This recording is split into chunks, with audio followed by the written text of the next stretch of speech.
Bhutam Devam Kamsachanuramardanam Devaki Paramanandam Krishnam Vande Jagadgurum.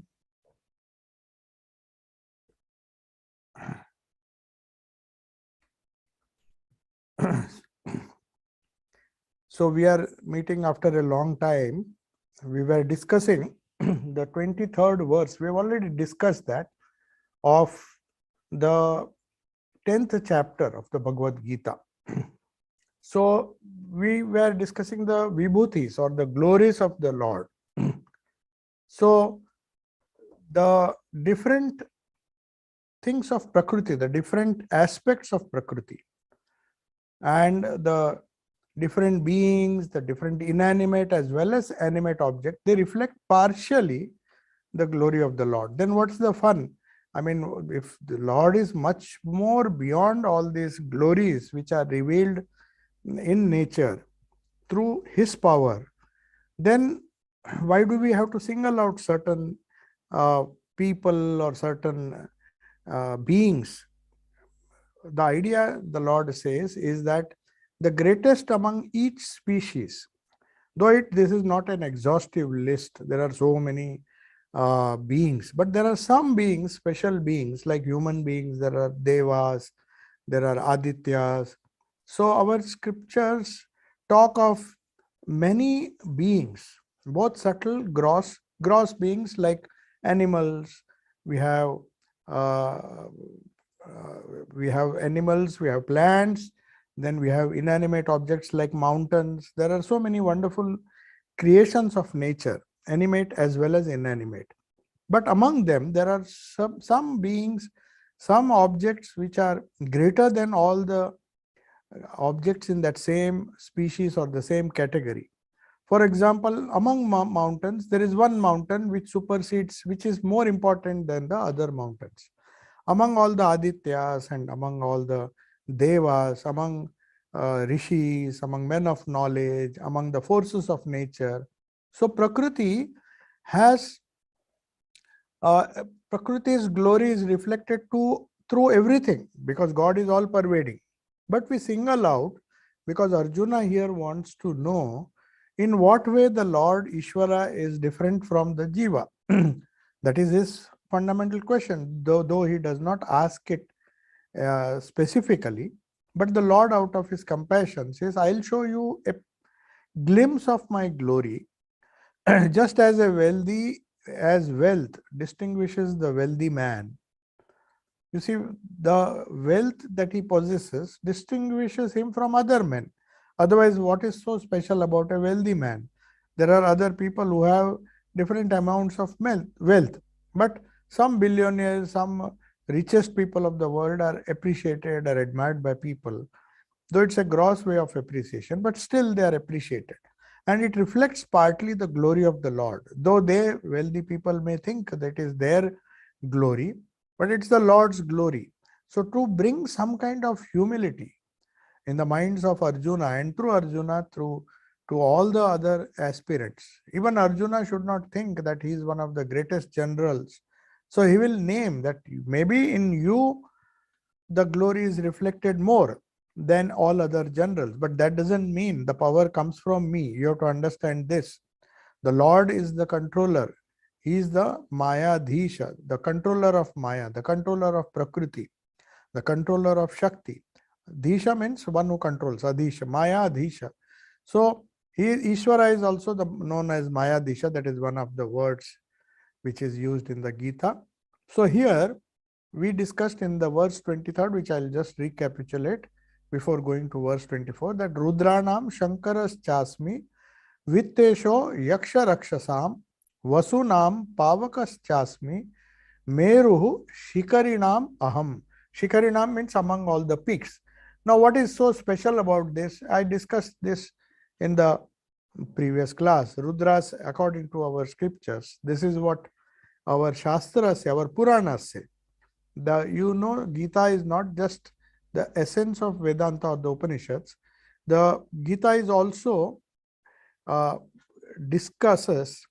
discusses the greatness of Prakriti as well. Some of the aspects of Prakriti which are considered by the Lord to be the specimens, the special, with those with special characteristics who stand out among the species. So Rudras are some beings. Uh, Puranas, all Puranas do not unanimously say how many are there, but the widely accepted names are, as I told you, Ajaikapad, Ahirbudnya, Veerabhadra, Girisha, Shankara, Aparajita, Hara, and Pinaki. Like that, there are different names. So 11 Rudras is the standard which is accepted by all the scriptures, though the names vary a little bit. So among them, Shankara is supposed to be the greatest among Rudra. I think the worship of Shankara or Shiva and Rudra is also compared, Rudra Prashna and all. There are so many wonderful portions of the Yajurveda which are chanted by followers of Shiva. So it is not impossible that the idea of Shiva has come from Rudra. So, and one of the names of Shiva is Shankara. So here he says, among all the Rudras, Veerbhadra and so many others, I am Shiva, I am Shankara. So we cannot compare it with the Trinity, the Holy Trinity of Brahma, Vishnu and Mahesh. Whether it is the same Shankara, we need not. But among the Rudras, he is definitely the supreme. So the Lord says, whoever is supreme amongst the different categories of beings, different species, different inanimate objects, I am found, my manifestation is more in them. In the Gospel of Sri Ramakrishna also we see, Thakur used to go and see great scholars, great pandits. He himself went to visit Vidyasagar. And then when somebody asked, why do you go to meet these great people? They may be great in their fields, but are they spiritual? That was the question which was posed. Sri Ramakrishna corrected them. See, when some people attain some kind of greatness, even in the gross world, even in nature, that is a part of my power. So naturally, Ishvara, it's not that he is partial. Because they deserve it, they are born as the supreme, as the best among the species. Like in animals, the lion is supposed, he will mention that among all the animals, I am the lion. So the cosmic function of the Rudras, according to, we discussed this last time, but I am just repeating it. The cosmic function, if Devas have one function, Rudras have one function, is the literal meaning of this. If we go to the etymological meaning, the real meaning of Rudra is to make, they have the power to make men cry. So you may ask, why worship a person who makes you cry? So as Swamiji says, it's often pain that takes you towards reality than pleasure. So maybe in that sense, even the Rudras have some role to play.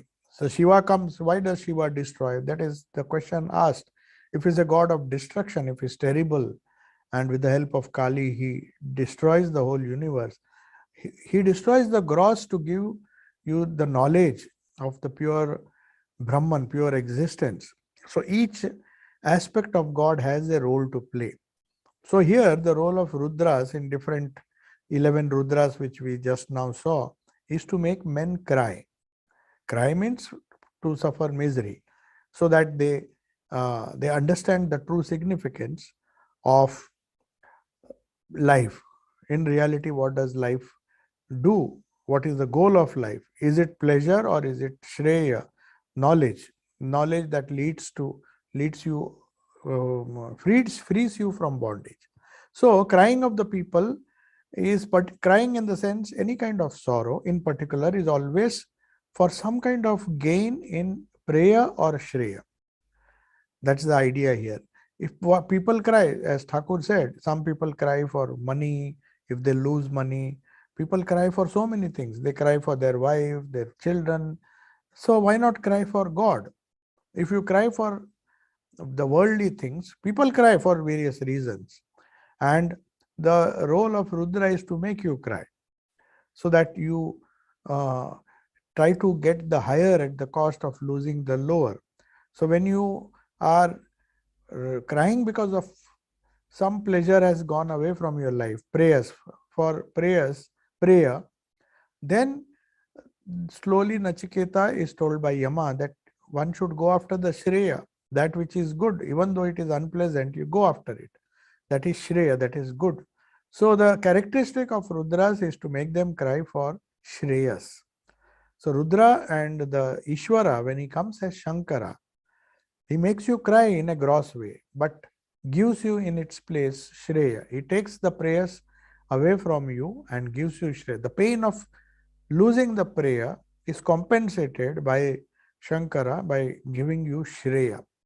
So Shankara among these 11 Rudras is the doer of good, as his name indicates. The very name is Shankara, means the doer of good. So through distress, he takes the sadhakas direct towards, he takes them Godward. Because without spiritual anguish, we see in the Bhagavad Gita, the first chapter is named as Vishada Yoga. If Vishada was not there in Arjuna's life, then he would not have asked Sri Krishna about the need for spiritual life. The second chapter onwards is all possible, is all the advice is given, the knowledge which Arjuna gets is a result of the Vishada which happened in the first chapter. So some anguish Rudra creates in the for all human beings. He makes them cry so that they run after the Shreya at the cost of the prayer. So through distress, he takes the sadhakas directly towards God. And spiritual anguish, or Vishada, it is known, purifies people very quickly. So Rudra, though his way of working is negative, the result is you end up with Shreya and you end up purifying yourself. So Yakshas and Rakshasas, now there are two categories. They are the celestials, as I said. The former of these two groups are very fond of acquiring wealth, Yakshas. That is why when Yudhishthira went, he was confronted by these Yakshas. These are all different beings. You can see these Yakshas even in human beings. It's not that they are supernatural beings. People who are fond of acquiring wealth, and the Rakshasas are keen to hoard. One is Yakshas acquire wealth, but maybe they are good and they spend it wisely. It's not bad to spend the wealth which you are acquiring, is not bad. But if you hoard it, then it is, money can be evil.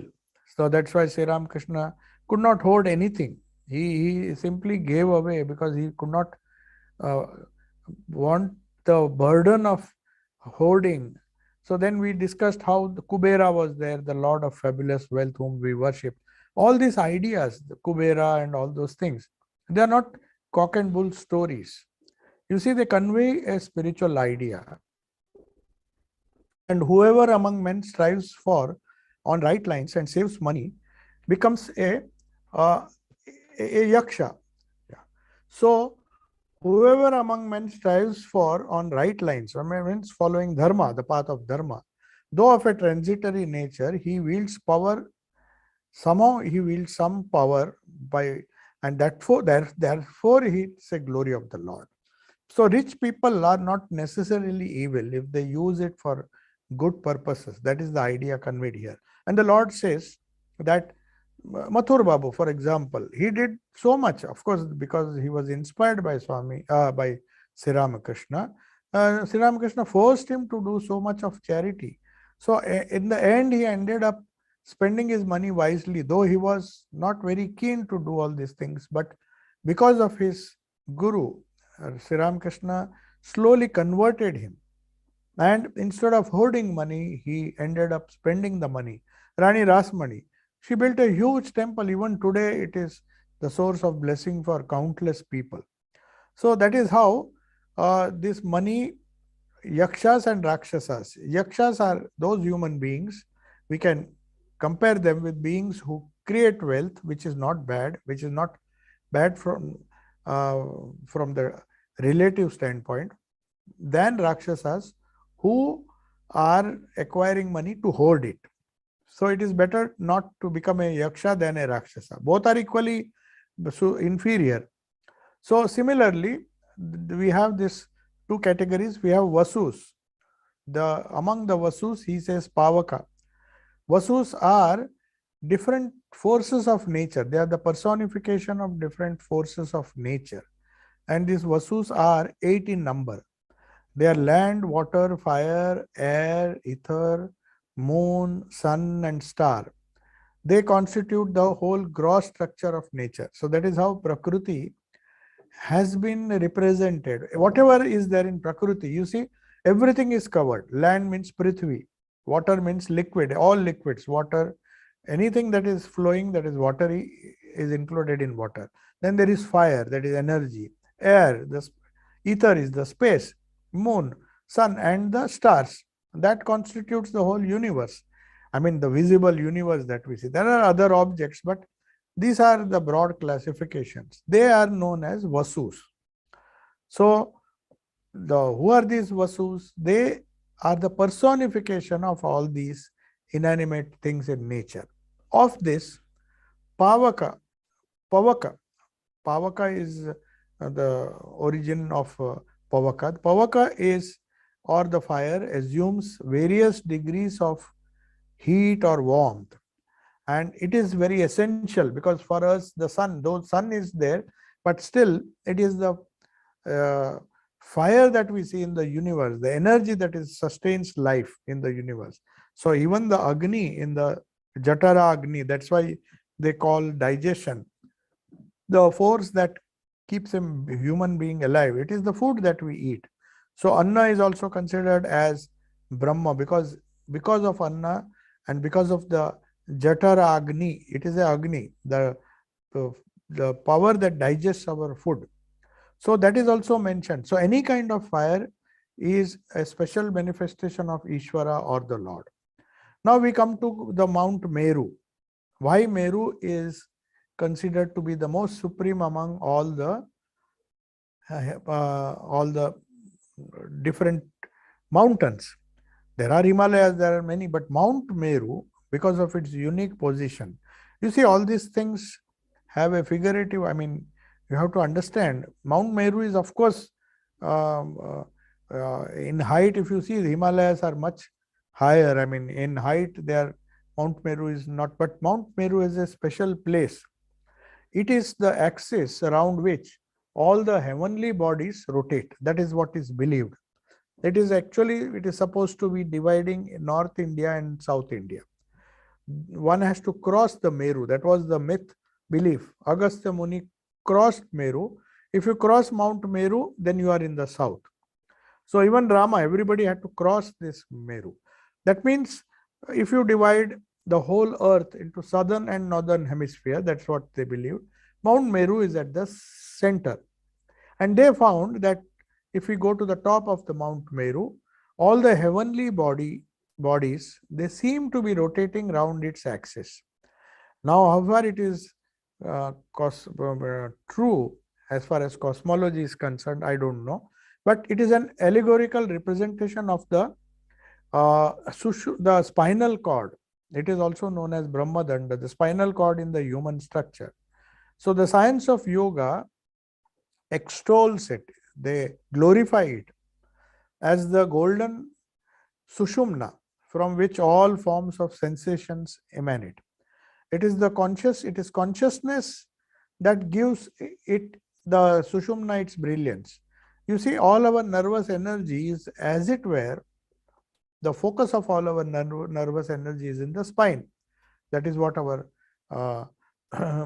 rishis discovered. And it is the Sushumna through which the spiritual energy has to flow. If one has to come in contact with Ishvara or realize one's oneness with Brahman, the Kundalini has to rise. Kundalini is nothing but nerve energy, the nerve force. It has to slowly, through spiritual practices, rise through the Sushumna. So this Sushumna is the Mount Meru. It is allegorical. Of course, Mount Meru is just a mountain. But that is the central theme of our spiritual life. How much of the Kundalini has risen and how much of it passes through the Sushumna, and from that all the other sensations, the world that we see, all the other nerve endings and all the things that we do, that we perceive, They are all subservient to this spinal canal, and in that spinal canal, the Sushumna, the energy is, you have to force it to flow. Unfortunately, it is flowing through Ida and Pingala. That is why we suffer, because our sensations, they become gross. We are attached to the body. All the afflictions of the body affect us, affect our personalities, because they are gross, since they are not passing through the hollow canal, which is compared with Mount Meru. So it is the supreme. Among all the mountains, this mountain is a reflection of the Lord, because this is the ideal of life. It is the goal of life, which every sadhaka, every aspirant aspires. So they use these symbols, this allegorical representation of all the Kubera, the Yakshas, the Rakshasas. We have to encounter everything that is mentioned in these. That is the idea. When you are earning wealth, for example, just try to find out, are you a Yaksha or a Rakshasa? Are you hoarding it or you're spending it wisely? So even in a gross way, for people who are very gross, for them also there is something to learn. And Sri Krishna is explaining that because in some of these species, though they are gross, I am found to be more manifest. So if you meditate on Meru, then you end up meditating on your spinal column, and the Kundalini, try to make it force through, try to make it so that it passes through the hollow Sushumna. And that consciousness gives us the brilliance. So that is the idea. Now, the Devas also, according to mythology, they go to Mount Meru because the senses and the prana, the Devas get their superior power because they are not bound to the senses like the Rakshasas or the Asuras. So they have to, it is also symbolical. Why do you go and mount? You can meditate in Himalayas, you can meditate on any other mountain, but they say if you go and meditate on Mount Meru, that is how our mythology explains, the senses and the pranas come under control. So they are, instead of adhering, because of our the nervous energy flows through the spinal cord, the Ida and Pingala. That is why we are bound, sense bound. We are bound to our prana, we are bound to the senses, and any disturbance outside disturbs us internally also. But if we go to Mount Meru, that is the symbolic, of course, and try to realize that the Kundalini, the power that passes through the hollow, will give us more and more consciousness. So the Lord now says, I am the Meru, that is, I am that Kundalini, that Shakti, which makes you more conscious and less gross, you will adhere less to the gross body. Not that it will vanish, a little bit of nervous energy will always flow through the Ida and Pingala, but the idea is, if you meditate on the Mount Meru, so the Devas also meditated there so that they could realize more, manifest more and more consciousness rather than manifesting a jada or a gross, manifesting our gross senses and body, which will take us down. Now we come to the verse 24, which is Purodasam cha mukhyam mam vidhi partha brahaspatim senaninam aham skandaha Sarasamasmi Sagaraha. Now he is taking some other inanimate objects. Now, Purodasam, among the household priests. I briefly started this, I just explained the meaning, but let us now discuss in great detail. There are two categories of spiritual aspirants. One are household priests, others are priests, but they are not involved in any ritual. They are priests, but they do higher kinds of worship. So the household priests are a different category, but even among them, they are definitely inferior than the rishis. Rishis are also householders, but though they are married, they don't do these simple things. Thakur Sri Ramakrishna, though he belonged to a Brahmin family, they did not do Shraddha and other things. So there is a category, there is a gradation. Just as in animals we have grades, and finally we come to the lion, the king of all animals. So also here among the householder priests, I am Purodasa. So we'll see what it is. And cha mukhyam cha, I am the chief. Among the householders, I am the chief priest, that is Purodasa. Mam Vidhi, know me to be that chief among householder priest. Brihaspatim Senaninam. Brihaspati among all the generals, Brihaspatim, no, among all the, I am the chief I am the Brihaspati in among all the, in the Purodasa means the household priest, I am the Brihaspati. Brihaspati is also a household priest. So among all these household priests, I am Brihaspati. But among all the generals, I am Skanda. Skanda is Kartik. So Skandaha is supposed to be a great general. He was very heroic. Among the two children, Ganesha was supposed to be wise, whereas all the strength Kartik had. So in combination, mere strength will not give Shakti. Mere wisdom also will not help. So wisdom has to be combined with strength. So that is the idea behind Ganesh and Kartik as the two children of Parvati or Shakti herself. So among Senanis, he is supposed to be the general, the Lord among all the generals. So the Lord says, I am the greatest among generals, and that is Skanda. Skanda means he is Kartik. And among all the lakes, I am Sagara. So definitely there are small and big lakes, but the ocean is the biggest lake. So if we see now why among Purodasam, that is householder priest, Brihaspati is great. So the function of the priest is normally to do some kind of ritualistic worship and see that society runs in a particular way. They are not useless, because if there is no restriction, if there are no rituals, then people will behave as they like. Just to control them and not be very gross, at least enjoy the world, but do it in a very systematic way or in a restrained way, in a restricted way. So it is a sanctified code of worship, code of conduct, you can say dharma. So dharma is there. Artha and kama are legitimate as long as you follow dharma. Otherwise, if you use illegitimate means to earn money or even to enjoy your desires, then you will be miserable. So Brihaspati is a household priest. He tells you what to do, what not to do, how to behave in society. And it is a sanctified code of conduct. They believe him. They obey him rather. And if we are householders, okay, we will obey what the injunctions that he has laid down for us. So that is why it is this sacred duty among the devas. So he is a deity of great eminence. Among devas, he is supposed to be the lord of this householder priest. See, devas may be great, but still they are considered to be worldly from the standard of, if you see the rishis and the spiritual aspirants, the great prophets, the avatars, and also the celibate saints who practice brahmacharya, these devas, because they are householders, they may be great, they may have a lot of power if they follow the right path. So Brihaspati is the greatest among them, though he is not the greatest among all beings, but among the lower category of human beings, the lower category of spiritual people who are the householder priests, Brihaspati is great.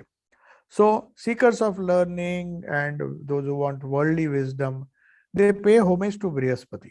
Even today that Brihaspati is worshipped because in many of the yajnas, they chant his name, especially Satyanarayan Puja and many things which have come down from this. If you see, the main purpose of rituals is, we know that you can't give up artha and kama. You have a lot of desires. You have a lot of desire to earn wealth.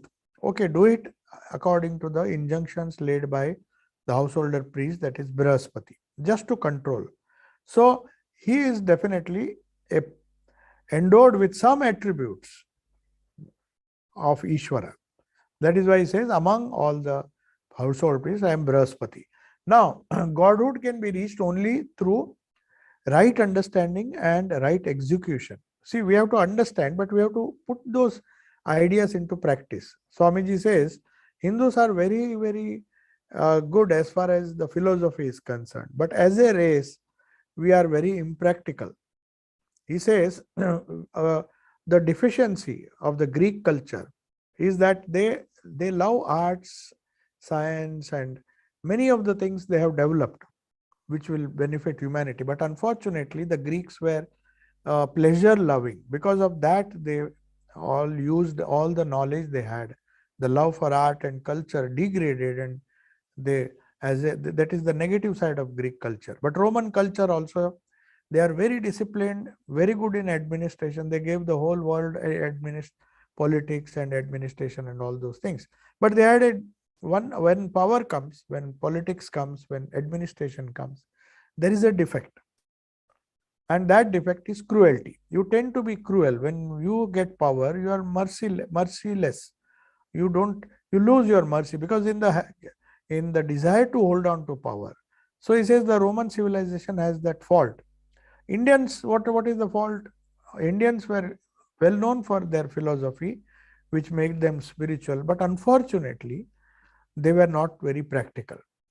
So, right understanding Hindus had, but right execution, because we lacked, a balance is required. Now, that balance, as I said, is Ganesha and Skanda.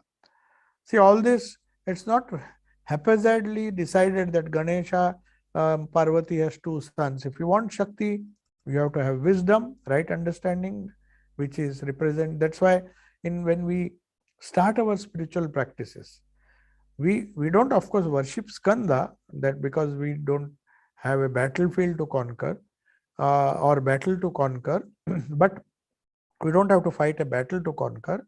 But if we see Ganesha, we worship him because without wisdom, without the right understanding, Ganesha gives us the right understanding.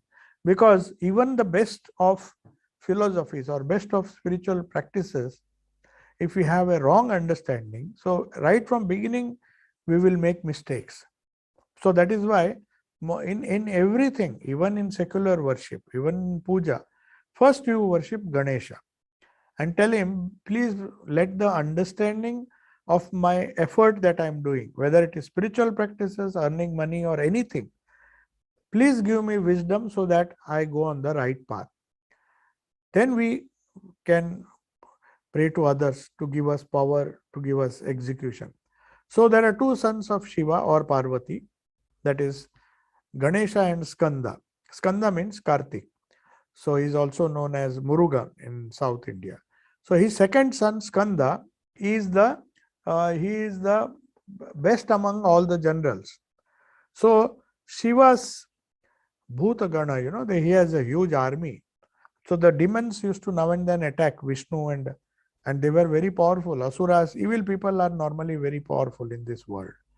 So when Devas lost the battle, it's a very common story. You take up any story, it is rather funny that Asuras are more united.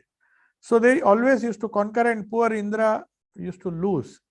Though he had all the benefits, but they were not united. They were quarreling among themselves.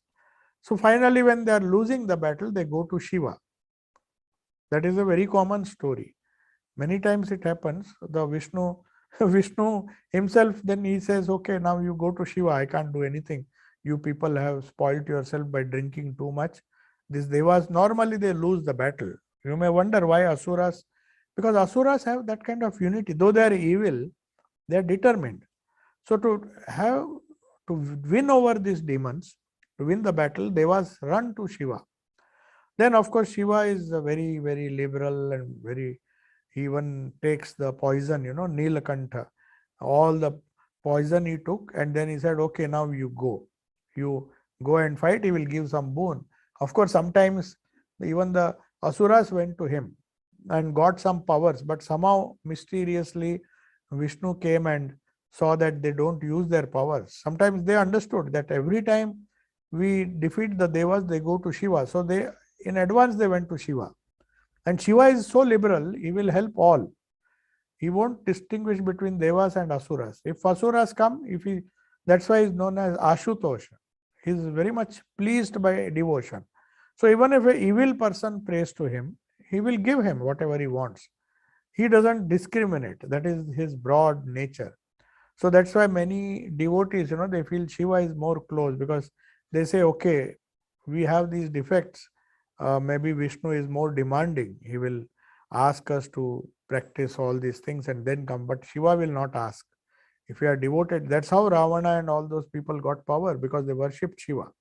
So anyway, Skanda is very powerful because he is one of Shiva's son. But unless Ganesha, the wisdom is there. Because Devas did not have wisdom, they suffered. They lost the battle. They may be powerful. They may have the grace of Skanda with them, but they didn't have the wisdom of Ganesha. So all undertakings, our life is also a battle in a way. Our life is nothing but a battle of good forces and evil forces within us. There are good and bad forces outside of us. There are good and bad forces within us. So we have to win the war. So that's why we pray to Ganesha and say that I am doing this sadhana, but I don't know whether I am doing it properly. You just clear my understanding so that I do the right thing and empower myself. Now he is talking of the ocean. Sarasam api sagaraha. In Sarasa means lake. Any water body is known as Sarasa.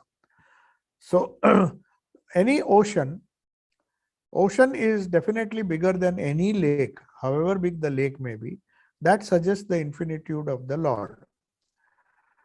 So we discussed last time that when I used to see the ocean, because it gives you the idea of infinity. Whenever you want the mind to become calm, either you go to the Himalayas, many people go to the Himalayas, it gives you a grandeur, it gives you this infinite size. You get a glimpse of the Lord Ishvara, because that is the greatest amongst his creation. It is not Brahman, but still it points out to something very great. So the ocean suggests, if you just look at the ocean, if you see there's no end to that ocean, at least you can't see it. You don't see land anywhere. So that gives you an idea of of infinitude, the idea of Ananta. There is no end to the ocean. Apparently there is no end. There is definitely an end. The ocean ends somewhere. We have so many different oceans. They call 7 oceans are there. But among all the water bodies, at least, the ocean is the biggest. So merging the mind, the little mind can be compared to small pools or lakes. Even if a broad mind, if a very spiritual mind, at the most can be compared to a big lake. As Thakur used to say, Swamiji was saying that I don't get bhava, these small devotees, they jump in ecstasy, they have so many visions, experiences. Why don't I get? So Thakur told Swamiji that your mind is not like a small pool. If an elephant goes inside, the whole pool the water will be. So that is why they jump about in emotion. But you are like a big lake. Hundreds of elephants, if they go, the water will not be disturbed. So the bigger the lake, the bigger the expanse of water, the Lord is more reflected in that. I mean, our minds are steadier. So merging the mind into bigger and bigger, if you merge into the ocean, it is like merging your little petty little mind full of ego into the vast expanse of the Lord himself, and allow the Lord's mind to take charge of your destiny. So that is what is meant by. Now we'll come to the next verse, that is verse number 25. Maharshinam Bhrigu Raham. I am Bhrigu amongst the Maharshis, among the Rishis. Mahat Rishi is Maharshi. So among the Maharshis, Rishis are also great, but Maharshis are the special Rishis who are exceptionally full of renunciation and knowledge, wisdom and spiritual power. So among the Maharshis, I am Bhrigu. Now we'll discuss why Bhrigu is selected. What is special about Bhrigu? Bhrigu Raham, Maharshi Nam, amongst all the Maharshis, I am Bhrigu. And among Maharshis, I am Bhrigu.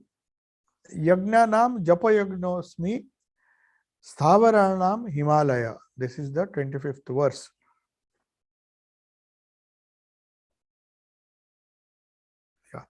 So this verse 25 says, Maharshi Nam, among the great rishis. Mahat Rishi is Maharshi. Among the great rishis, I am Bhrigu. And after that there is Gira, I forgot. Giram Asmi Ekam Aksharam. Among Gira, Gira means among all the words. I am that one akshar. What is that akshar? We'll see. Yagnanam japa yagnosmi. Ekam aksharam, the monosyllable, that is Gira. Gira means sound. See, there are different words. Among the monosyllable, I am the, among all the words, I am the sacred word. And among all the yagnas, among all the sacrifices. You see, this whole world is a sacrifice. Swami Vivekananda once said, this, a great sacrifice is going on. You see, even in nature, if you see, somebody, the tree is sacrificing, the animals are sacrificing, the plants are, the other beings are sacrificed. Somebody is sacrificing for some reason or the other. And nature is making us do that. So Swamiji says, since sacrifice is the law of nature, the idea of yajna came from this. Why japa yajna? Why do we do japa? Japa is also a sacrifice, the highest among sacrifices. So we can do other sacrifices. By dana is also a sacrifice.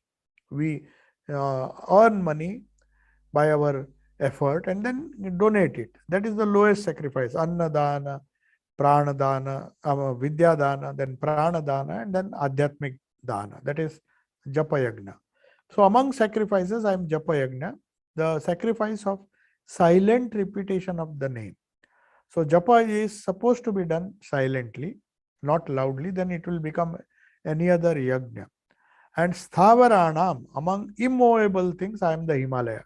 Among mountains, I am Meru, but Himalayas, the very idea you get is the vast, the height and the immovable nature. They have been standing for centuries. They are eternal witnesses of countless people going to Himalayas. Why they are attracted? Because they are the immovable. It gives you the idea of achala. Sthavara. Sthavara means that which does not move. Our life is full of movement. Our minds are moving, our bodies are moving, everything is moving and is transitory. But the moment you encounter, if the first encounter, if you do, especially when you go from Mayavati, from Shamlatal to Mayavati, when you see, in certain, when the car turns, in some places you just see greenery. Suddenly there is a gap between two hills and you see a huge mountain. You'll think how this mountain has come here. You see something, everything is changing, trees are moving, but here is the immovable among all these changes. The smaller trees and the smaller mountains in Himalayas, if you see the background of Himalayas against the smaller hills and the small trees which are all moving, but in the background you see the Himalayas full of snow, not a single leaf is moving, not a single tree, nothing is there, even though winds come, very, very strong winds are there, except if there is a glacier which falls down. Otherwise, the Himalayas are all rock, hard rock, absolutely nothing grows there. So you get a feeling among the changing, among the movable things, among the immovable things, I am the sthavara means that which sthavara and jangama. So movable and immovable. The whole world has been divided. There are certain things which are immovable. Achala, chala and achala. So sthavara means immovable. Jangama means that which moves. Jagata, word Jagata has come from Jangama. They are having the same root. What does it mean? Constant change. So a time comes when you want something steady, something immovable in your moving life. Life is moving, changing so fast that suddenly you feel that you need some rock on which you can have your security. You can be secure. You can feel safe. So that's Sthavara you can get, you can feel when you see the Himalayas. That is why people go. So now among the rishis, these rishis were born of the mind-born children. As Sri Ramakrishna said, Rakhal is my mind-born child. What do you mean by that? They come, they inherit a portion of the mind of the Ishvara, a mind of the highest order, which is not attached to the gross. So all these Maharshis, not the ordinary rishis, they have still a little worldliness. They are rishis, experts in different fields. Even the great scientists, Charaka, they are all also known as rishis. but they are never known as Maharshis. Maharshis are the Brigu and then Vishwamitra. They are all great rishis who have realized the highest. So they are naturally born of the mind of Ishvara. So Brigu is one of the such rishis who is ever in the highest superconscious plane. So we also have the idea of Sapta Rishi, for example, one of whom was Swami Vivekananda himself. So when Thakur went there, when he visited, he saw they were all meditating in the highest superconscious plane where even Devas could not go. Thakur's vision is very significant. He saw his mind was soaring up. The mind of Ishvara. I mean, his Ishvara is the incarnation their minds are one with Ishvara's mind. They are incarnations of Ishvara only. So rishis are definitely, even though they are in the highest superconscious plane, so his mind goes, there's a beautiful description. He says, even before Swami Vivekananda came to meet, he saw in a vision that he is one of the Sapta Rishis will come to you. So what did he see? He saw the mind is going up. It's going in a very transcendental plane, slowly, passing all the Devas, all the lower Rishis. The mind goes even beyond them. Then Thakur was wondering, where is this mind going? Then he says these 7 glorious rishis, the Sapta Rishis. One of them is Brigu. So there they are all in such a high superconscious plane that the Devas, the Indra and all the gods and goddesses whom we worship for our material gain, Varuna and Indra, and they were far, far below.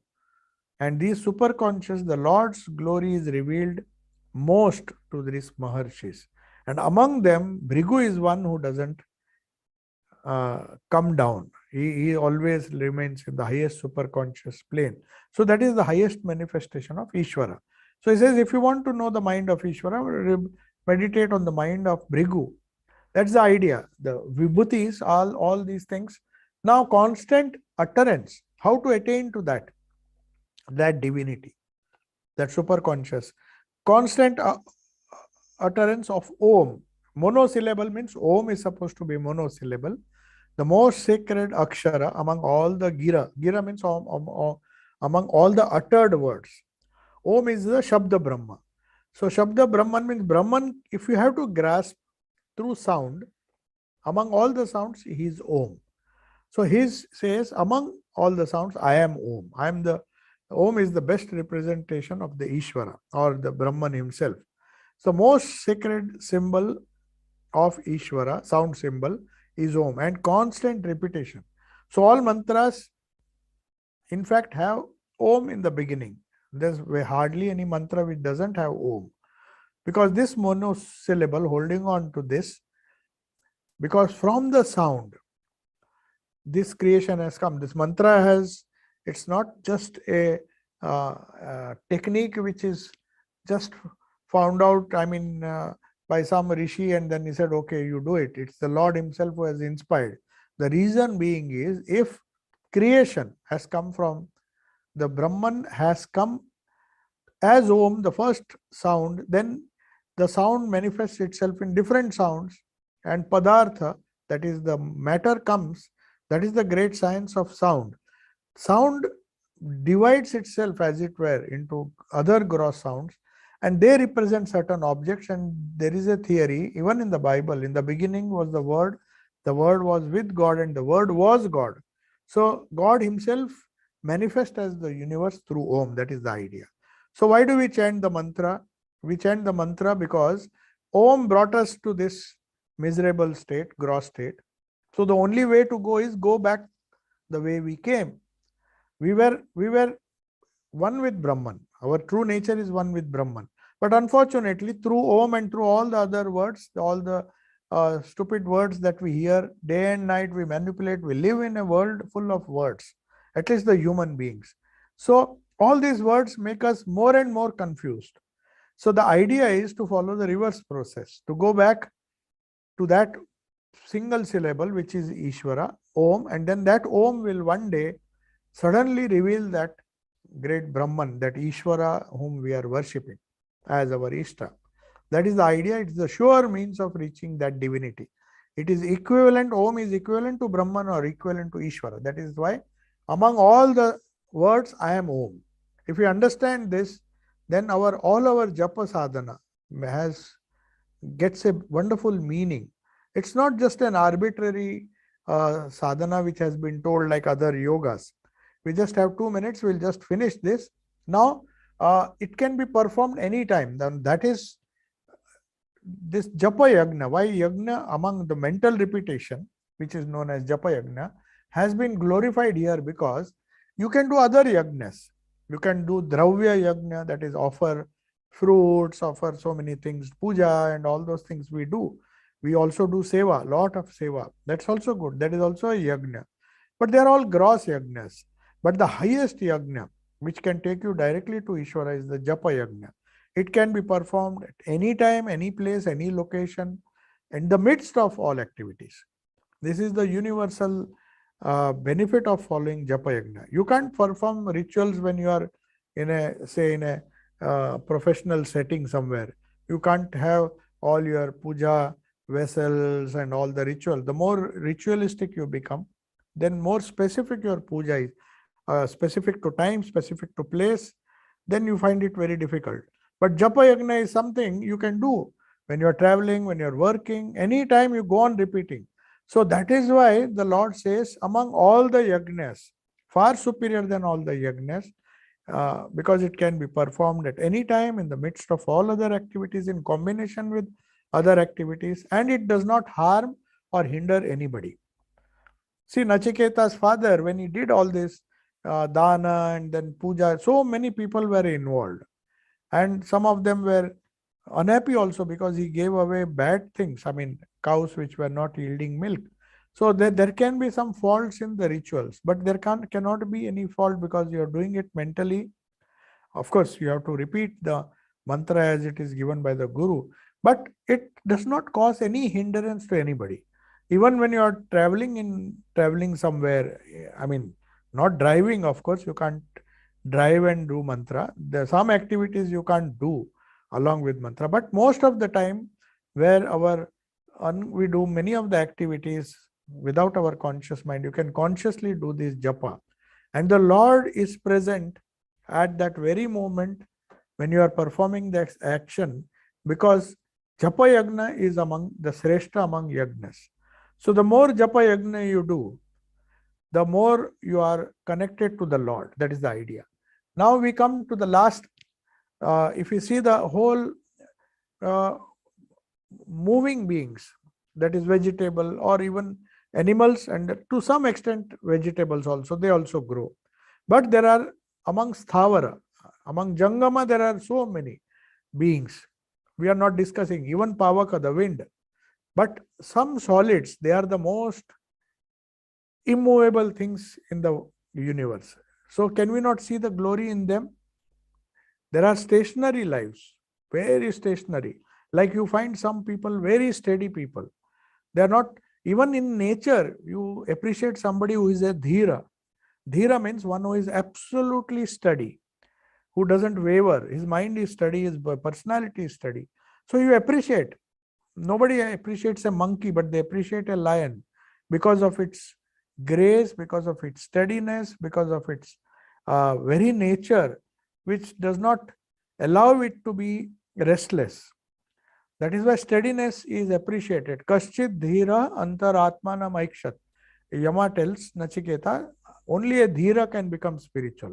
So, among all the movable things, there are many. But he says, among the immovable things, I am giving you an object for meditation. And among that, Himalaya is the greatest. It strikes some kind of awe, some kind of wonder. Unless you see it, once in a lifetime, everybody has to see Himalayas. The glory of Lord can be experienced, maybe we can get a faint glimpse, just as we see the ocean. So these are not just simple stories or simple examples that the Lord is giving. It really helps one to create the meditative mood. It may not give you meditation as the japa yagna and other things also. They will lead to meditation. They will lead to the realization of Brahman, because they are all yagnas. They are to be done as activities. As we do other activities, we do this. And finally, you come to a state or come to a state of mind where the constant ajapa japa, as they call, where you hear the eternal voice, the anahata, the unstruck sound. Even Om, when you utter, it is a struck sound. But it leads you to the unstruck Om. The unstruck means anahata shabda. That is Brahman. So that sound, original sound from all the sounds, from which all the sounds have come, that is Ishvara. Ishvara says, I am that Om. So merge in Om, use the mantra Japa Yajna, which is the greatest among all the yajnas. Try to go follow the reverse process, and for that you have to be as steady as the Himalayas, as steady as Dhira. Kashit Dhira Antaratmana Maikshat. He closes his eyes. Why does he close his eyes? Because he finds something immovable inside. Outside, no matter how much we focus, it is all movable, and what is movable is temporary, which causes pleasure. All these Rudras and all those other deities, they no doubt take you towards the Sthavara, but they are in the realm of Jangama. Jangama means changing world.